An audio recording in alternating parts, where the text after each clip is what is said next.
sebenarnya bukan siapa-siapa, kita ini saudara kumargi paremen Allah. Ya Mu'min, ya Muhaimin, ya Aziz, ya Jabbar, wahai Zat yang Maha Gagah.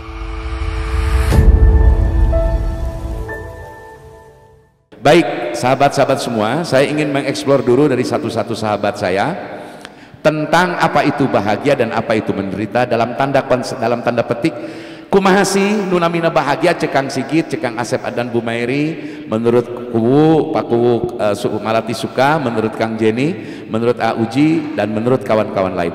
Apa sih definisi yang disebut bahagia dan menderita?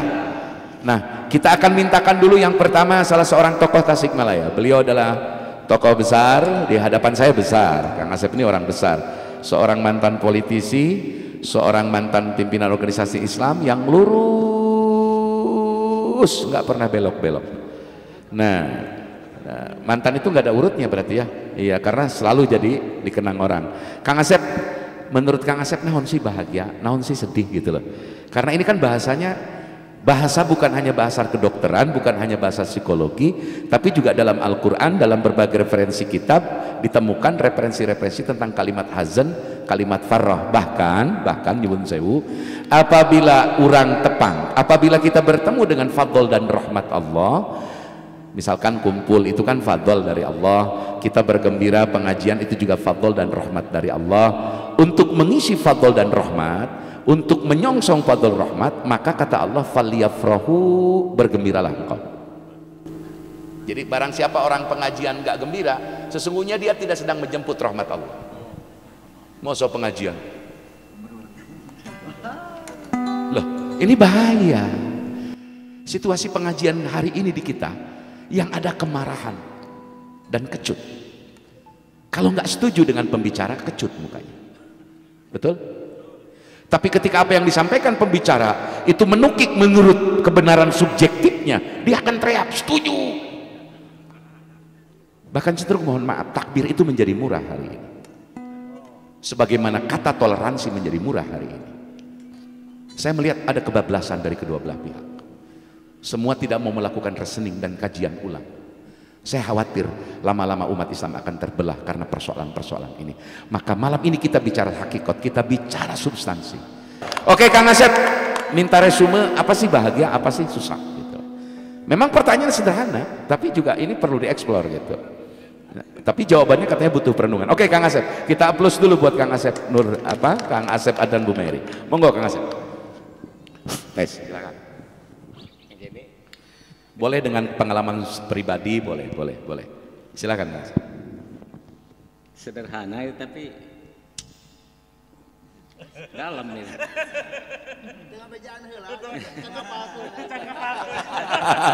Top.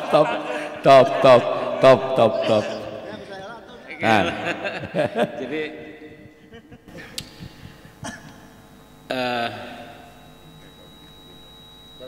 sederhana sebenarnya.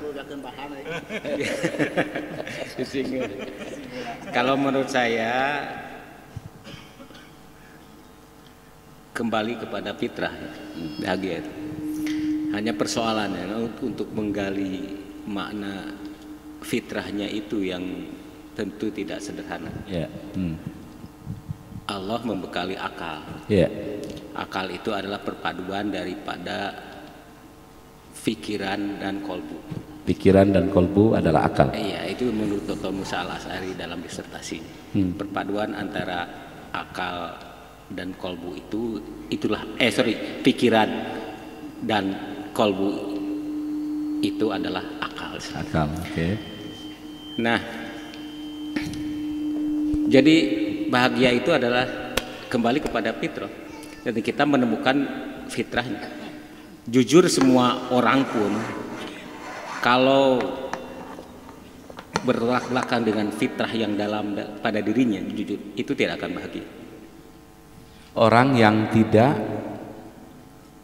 belak-belakan, bertolak belakang dengan orang yang bertolak belakang dengan fitrahnya, maka dia sesungguhnya tidak berbahagia. Iya. Karena bahagia itu adalah orang yang kembali atau berjalan dalam fitrahnya. Baik. Kalau menurut saya itu. Ya. Rada kayak Pak Jani. Bahaya Pak Yunus seniman kudu rada hati-hati. Iya.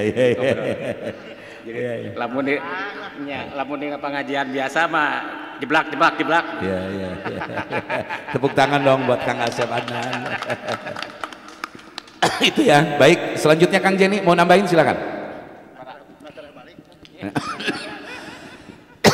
Bismillahirrahmanirrahim. Assalamualaikum warahmatullahi wabarakatuh. Gampang atuh tad bahagia mah.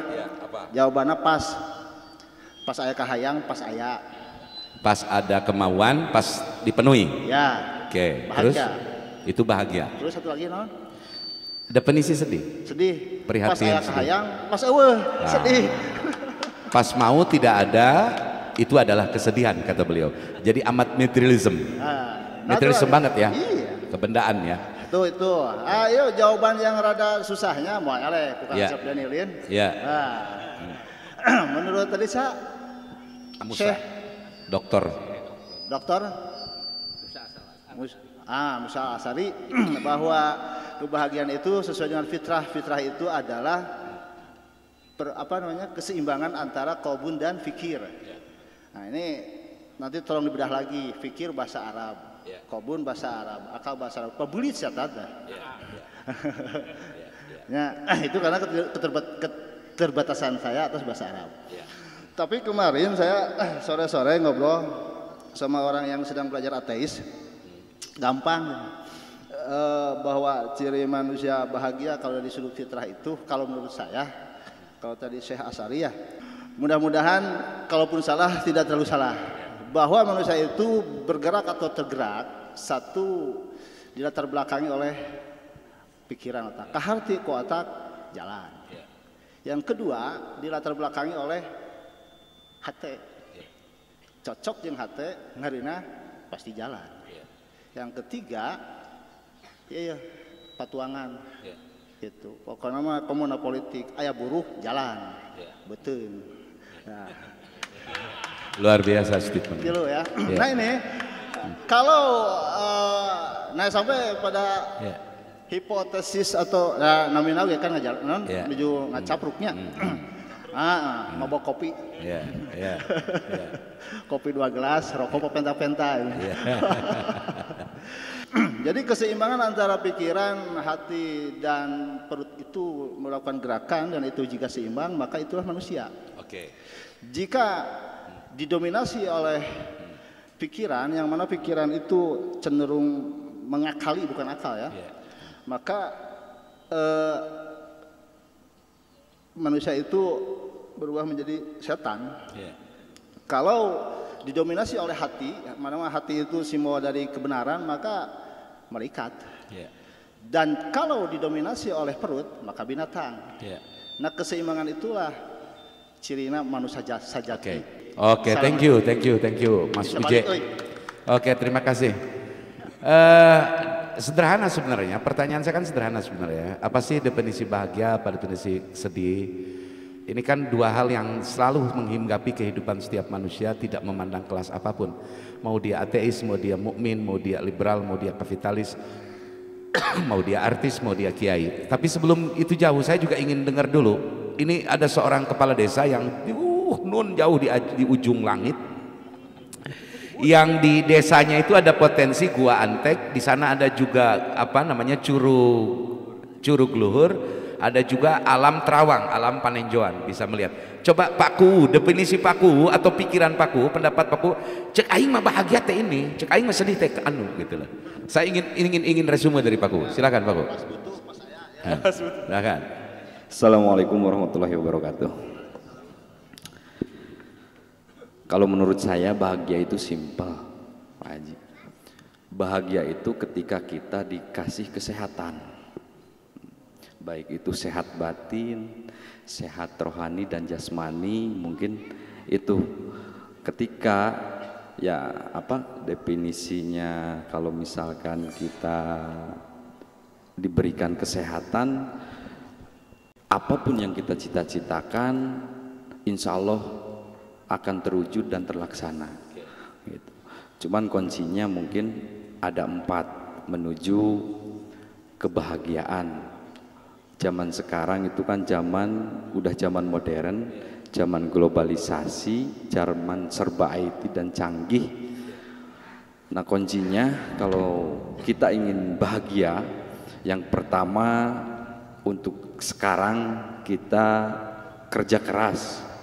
Kerja keras. Ya, yang kedua harus kerja cerdas. Kerja cerdas. Yang ketiga mungkin kita harus kerja tuntas. Tuntas. Dan keempat itu kita harus kerja ikhlas. Kerja ikhlas. Nah, itu mungkin empat tangganya ya. Betul. Nah, itu mungkin ini sekedar kita ngewangkong lah gitu kan. Ya. Oke. Mungkin itu aja. Baik, terima kasih. Sami-sami Pak Bu. Kang Sigit nambahin silakan nanti sebelum Kang Uji, Kang Sigit. Bismillahirrahmanirrahim. Assalamualaikum warahmatullahi wabarakatuh. Ini Ketua Hiswana Migas, jangan-jangan bahagia definisinya gas murah. Ya, salah satunya itu. Jadi bahagia menurut komunitas ataupun lingkungan yang ada di kita. Ini sudah dijabarkan tadi Kang Asep Denny, Kang Jenny dan Kang Lurah termuda di Panenjoan ya. Dekat Leuwi Keris ya. Ya. Ke atas kali. Bahagia itu apabila semua yang sudah kita alami bisa kita syukuri dan bisa kita kembangkan.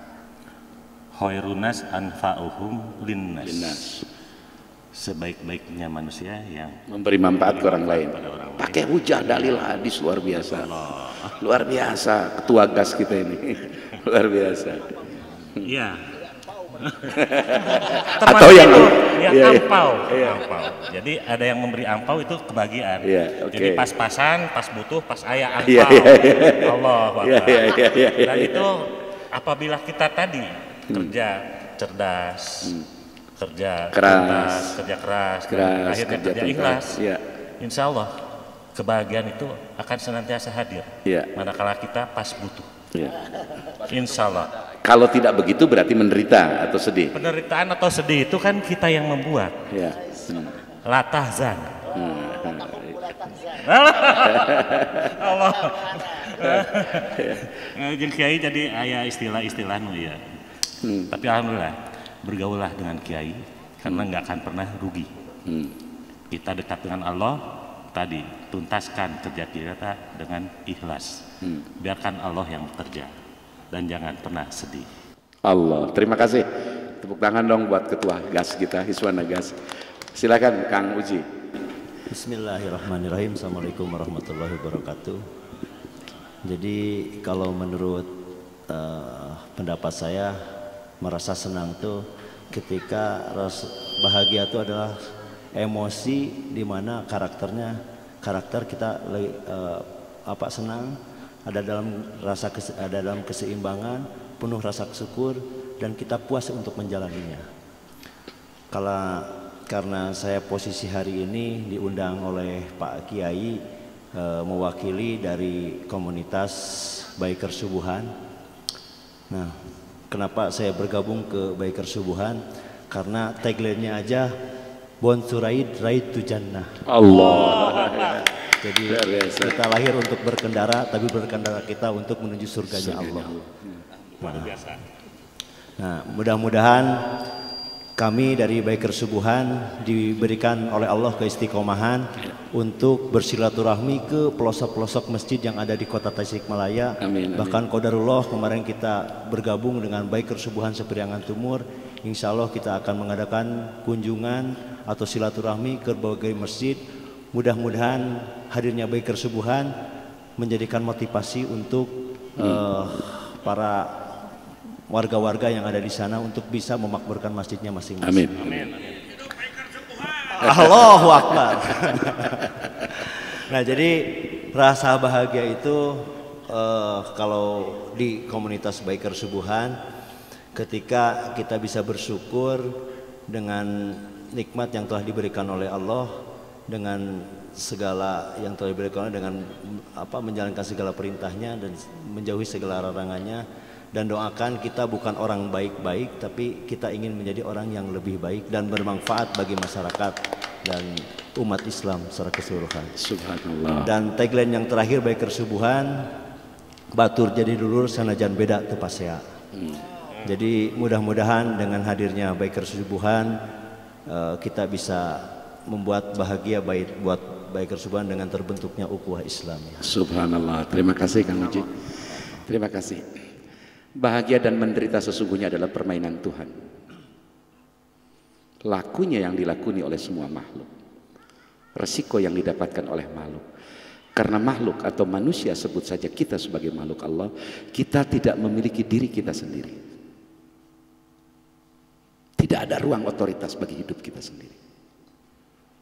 Kalau saja kita diberikan otoritas oleh Tuhan, maka aku tidak memilih malam ini tempat ini, tapi bisa boleh jadi aku memilih menjadi wali-wali Allah, kekasih Allah di gunung-gunung, di surau-surau, di kampung-kampung, atau bisa jadi pilihanku menjadi presiden misalkan.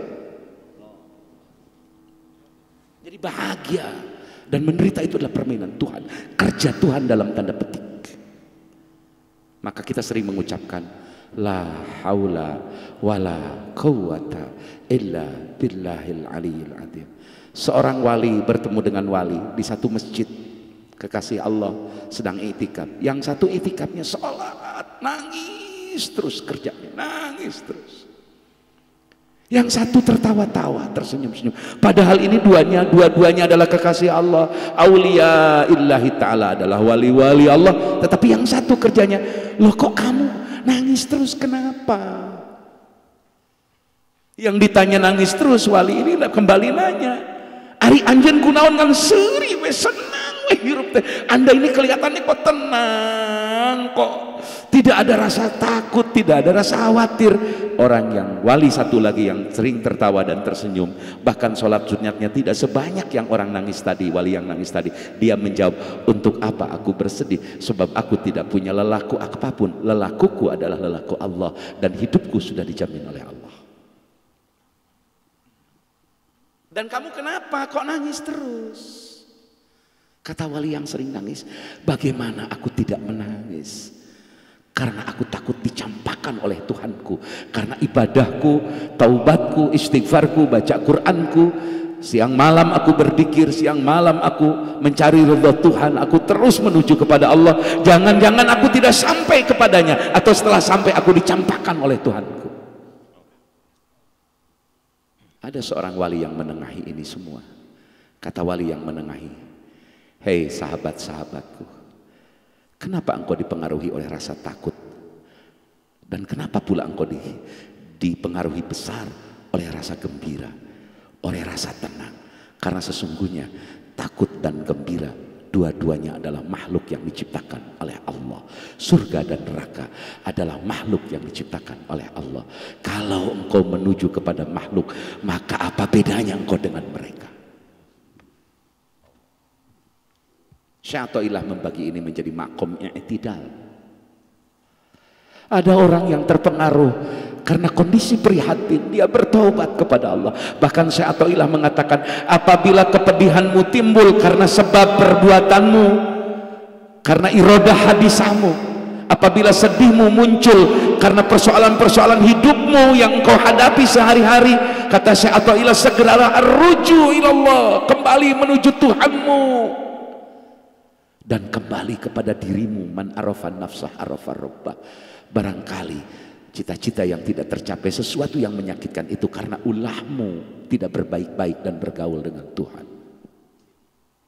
Tapi apabila kesedihan itu muncul tiba-tiba, bukan karena kehilangan sesuatu, bukan karena cita-cita yang tidak tercapai, bukan karena hal-hal lain pengaruh daripada makhluk, tapi tiba-tiba ada rasa jenuh, rasa marah, rasa kecewa, tiba-tiba muncul prihatin itu dalam hati kita, maka kata Syai'atullah, tidurlah engkau, istirahatlah engkau, berbaringlah engkau, rileklah engkau, maka dalam rilekmu engkau kembali nanti setelah bangun menemukan keindahan-keindahan pasca tidurmu. Karena kesedihan yang datang itu bukan karena ulahmu, tapi karena Tuhan menghendakimu untuk seperti itu. Maka saudara-saudaraku, sedulur-sedulurku sekalian, kita tidak memiliki diri kita sendiri. tidak memiliki personalitas kita. Kita hanya punya identitas atas diri kita. Identitas kita adalah kerja keras, ibadah, kerja ikhlas, berprestasi, menuangkan karya-karya nyata untuk kehidupan keluarga kita, untuk bangsa kita, untuk negeri kita, untuk agama kita. Sementara secara personalitas kita tidak memiliki otoritas atas diri kita sendiri. Muhammad Shallallahu Alaihi Wasallam tidak memiliki dirinya, walaupun dirinya berupa cahaya diciptakan lebih dulu oleh Allah ketimbang makhluk-makhluk yang lainnya. Tapi Muhammad Shallallahu Alaihi Wasallam adalah percikan cahayanya Allah Subhanahu Wa Taala. Maka dia tetap disebut hamba Allah. Sedulur-sedulurku, kehidupan semakin hari semakin sulit. Orang sering berkata, usaha hari ini sangat sulit, situasi ekonomi sangat sulit, kondisi ini, kondisi itu, orang sudah banyak berkeluh kesah. Syekh Athaillah mengatakan, at-tasyaki alal aqdar min adamir ridho alal muhtar. Apabila engkau sering curhat kepada makhluk, apabila engkau sering mengeluh kesulitan-kesulitanmu kepada makhluk, sesungguhnya itu teridentifikasi engkau tidak ridho dengan pilihan-pilihan Tuhanmu. Mari malam ini kita rileks, meskipun malam ini agak sedikit kaku karena ini malam pertama saya lewat panggung seperti ini.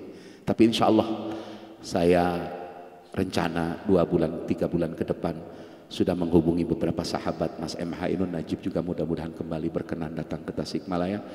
Sahabat Opik juga penyanyi dari Jakarta juga sudah kami hubungi, insya Allah bisa datang. Beberapa tokoh Jakarta juga akan datang. Bahkan minggu besok tokoh nasional Yusuf Martak akan datang ke tempat ini.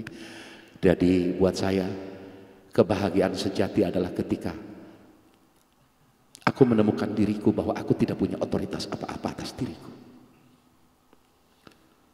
Maka ketika aku sujud, aku sadar bahwa sujudku dibuat oleh Allah. Ketika aku melakukan kebaikan, bahwa kebaikan itu dikehendaki dan dikerjakan oleh Allah. Tetapi karena aku tidak tahu, aku tidak mengenal Allahku sendiri. Aku hanya mengenal asmanya, aku hanya mengenal namanya, dan aku hanya mengenal ciptaan-ciptaannya. Nauzubillah, kalau saja ciptaan-ciptaan ini tidak ada, kalau saja langit bumi tidak diciptakan oleh Tuhan, bisa boleh jadi banyak manusia yang tidak percaya adanya Tuhan.